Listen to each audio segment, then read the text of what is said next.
ഞാനൊരു അവിചാരിതമായിട്ട് ബിഗ് ബോസിന്റെ പ്രൊമോഷൻ കണ്ടു കേട്ടോ. അപ്പൊ അതില് ആദില, നൂറ, അനുമോള് എല്ലാവരും തമ്മിൽ ഭയങ്കര അടിയാണേ. അപ്പോഴാണ് ഞാൻ ആലോചിച്ചേ, ഇവരൊക്കെ പുറത്തേ ഭയങ്കര നീറ്റായിട്ട് ഡ്രസ്സൊക്കെ ചെയ്ത് മേക്കപ്പ് ഒക്കെ ചെയ്ത് സുന്ദരി കുട്ടികളായിട്ട് ഒരു സ്ഥലത്ത് പോയി ഉദ്ഘാടനത്തിനൊക്കെ ഭയങ്കര ക്യൂട്ടായിട്ട് ഉദ്ഘാടനമൊക്കെ ചെയ്യുന്നു.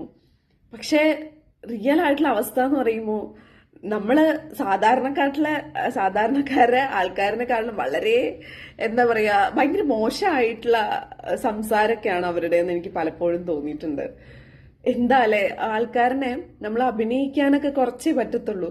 ആദ്യം വരുമ്പോഴൊക്കെ കുറച്ചിങ്ങനെ അഭിനയിച്ച് നിൽക്കാം, അത് കഴിഞ്ഞിട്ട് ശരിക്കും തനി സ്വഭാവം എല്ലാവരുടെയും പുറത്ത് വരുന്നൊക്കെ പറയില്ലേ, അത് സത്യമാണ്. നമുക്ക് അഭിനയിക്കുന്നതിനൊക്കെ ഒരു പരിധിയുണ്ട്.